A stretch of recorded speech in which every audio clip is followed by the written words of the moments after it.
दोस्तों, आपने कभी सोचा है कि जो महंगे महंगे स्मार्टफोन होते हैं, जैसे आईफोन हो गया, सैमसंग गैलेक्सी S24, ये जो आ रहे हैं, ये हर साल नए आते हैं और ये हर साल नए बिकते भी हैं। टेक्नोलॉजी एक साल में इतनी नहीं बदल जाती कि आपको $1,000, 80,000, 90,000 रुपए खर्च करने पड़े। तो ये बिकते कैसे हैं और उनकी स्ट्रैटेजी होती क्या है, इसको आज हम समझेंगे। तो इसके समझने के लिए हमें आईफोन के इतिहास में जाना पड़ेगा।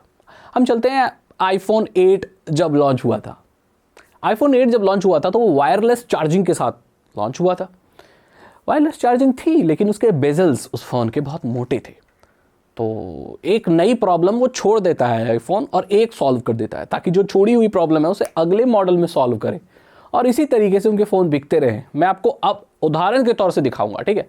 तो आईफोन 8 आया जिसमें वायरलेस चार्जिंग थी, लेकिन बेजल्स मोटे थे। आईफोन 8 के बाद जो आईफोन था वो था आईफोन X, जिसके बेजल्स बहुत पतले थे, लेकिन ये महंगा था। आईफोन X बहुत महंगा फ़ोन था। ये $1,000 के उससे शुरू हुआ था, लाइक वेरी एक्सपेंसिव। आजकल आईफोन 799, 899 ऐसे शुरू होते हैं, वो $1,000 का फ़ोन था, काफ़ी महंगा था। इस चीज़ को फिक्स करने के लिए फिर आईफोन XR आया जो कि सस्ता था, लेकिन उसमें एक ही कैमरा था। ये उसमें बहुत बड़ी इशू था। अब आईफोन XR के बाद इस चीज़ को सॉल्व करने के लिए आईफोन 11 आया, जिसमें बढ़िया 2 कैमरे थे, लेकिन उसकी जो LCD पैनल लगा था उसमें OLED नहीं था। फिर आईफोन 12 आया जिसमें OLED पैनल भी देखने को मिला, लेकिन उसकी जो स्क्रीन थी वो सिर्फ पुराने 60 हर्ट्ज की थी। आईफोन 13 आया जिसमें आपका वो डायनामिक आइलैंड नहीं देखने को मिला और उसकी स्क्रीन भी लो रिफ्रेश रेट की थी और उसमें सुपर जूम वाला कैमरा नहीं था। आईफोन 14 आया तो उसमें डायनामिक आइलैंड आ गया। फिर आईफोन 15 आया तो उसमें अल्ट्रा जूम आ गया। तो कहने का मतलब है कि जब एक आईफोन निकलता है तो उसमें एक त्रुटि छोड़ दी जाती है, कमी छोड़ दी जाती है, जो अगले आईफोन में फिक्स कर दी जाती है। कंपनियां चाहें तो एक ऐसा आईफोन बना सकती हैं जिसमें सब कुछ चीजें परफेक्ट हो, बट वो नहीं बनाती, क्योंकि आगे भी तो कुछ अपडेट करना है। इस चीज को आप समझिए। तो क्या होता है कि जब कोई नया आईफोन निकलता है तो ये आपके पुराने आईफोन को बुरा नहीं बोलते, वो ये बोल भी नहीं सकते। क्या बोलेंगे कि जो पिछले साल हम आए थे, हमने बोला था ये सबसे बेस्ट आईफोन है, अब तक का बेस्ट आईफोन है, इसमें ये है वो है, वो एक साल में क्या पुराना हो गया। तो वो उसकी बुराई ना करके, क्योंकि वो उनके ब्रांड के साथ ही जुड़ा है, आप एक साल पुराना हो गया तो कोई बात नहीं है, तो वो आईफोन ही ना, उसको बुरा ना बोलकर अपने नए फोन को इतना बेटर दिखा देते हैं कि आपको लगता है कि यही बढ़िया है। और जो फैन बॉयज़ हैं या जो एप्पल को बहुत पसंद करने वाले लोग हैं, उस नए आईफोन को खरीद लेते हैं। आप किसी भी टेक्निकल एक्सपर्ट से पूछो, वो आपको बिल्कुल नहीं बोलेगा कि आपको हर साल नया आईफोन लेना चाहिए, क्योंकि अपडेट iOS के 5 साल 4 साल आते हैं और ये फ़ोन इतना चलने के लिए ही बने होते हैं। मैं तो कहूँगा अगर इनके अपडेट और भी ज़्यादा आने लगे तो ये फ़ोनों को और ज़्यादा भी इस्तेमाल किया जा सकता है। आपके सामने सीधा एग्जाम्पल है आईफोन 6s का, जिसका हार्डवेयर बहुत ही कैपेबल था और ये फ़ोन बहुत चला, 6-7 साल से ज़्यादा चला, क्योंकि इसमें अपडेट आ रहे थे तो कोई प्रॉब्लम ही नहीं थी। शायद ये लॉन्गेस्ट रनिंग आईफोन था, जो अभी जाकर थोड़ा सा आउटडेटेड हुआ है, 2015-16 से चल रहा था।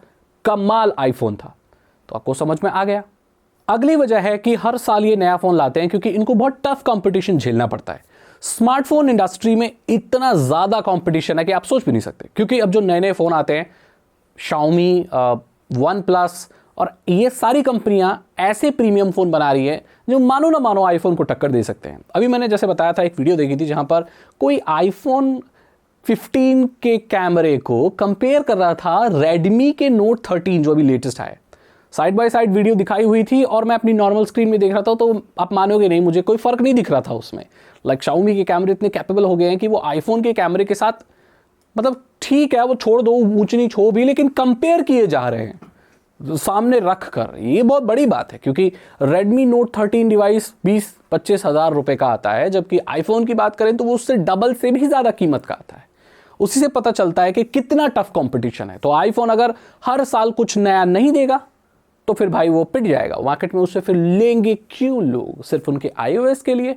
मुझे नहीं लगता, क्योंकि अब दोनों ही ऑपरेटिंग सिस्टम बहुत फेयरली सिक्योर हैं और बहुत सारे फीचर उनमें देखने को मिलते हैं। मैं तो ये कहूँगा कि एंड्रॉयड में ज़्यादा आपको फ्रीडम मिलती है, तो फिर लोग iOS की तरफ क्यों जाएंगे?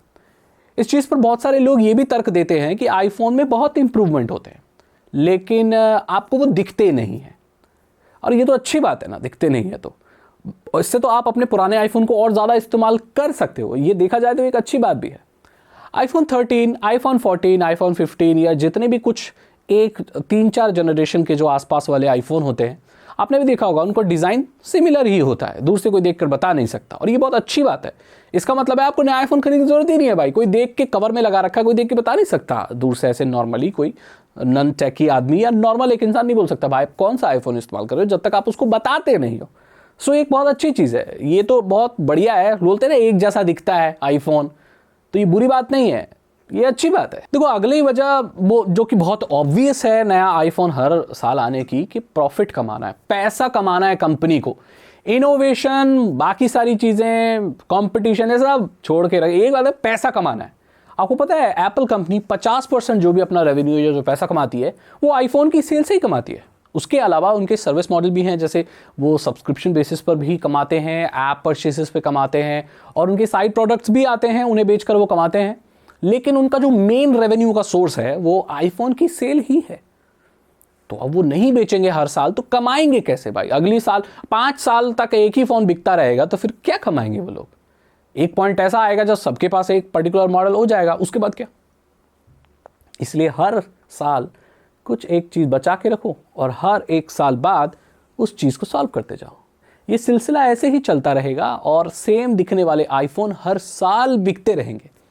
ये चीज़ें सैमसंग की गैलेक्सी के लिए थोड़ी सी अलग है, वहाँ पर बहुत ज़्यादा इनोवेशन देखने को मिलती है, लेकिन फिर भी अब आप देखें तो कुछ साल से कुछ ब्रेथ टेकिंग या कुछ बहुत नया नहीं हो रहा है।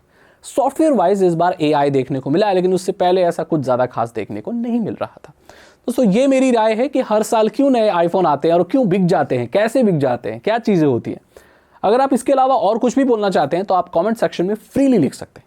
इस वीडियो को लाइक करें, दोस्तों के साथ शेयर करें, और साइबर सिक्योरिटी और इथिकल हैकिंग में इंटरेस्ट है तो डिस्क्रिप्शन चेक करें। 299 रुपीज़ के 3 इथिकल हैकिंग कोर्सेज हैं, आसान भाषा में आपको इथिकल हैकिंग सिखा देंगे। मैं मिलूंगा आपसे अगली वीडियो में। Thank you so much and good bye.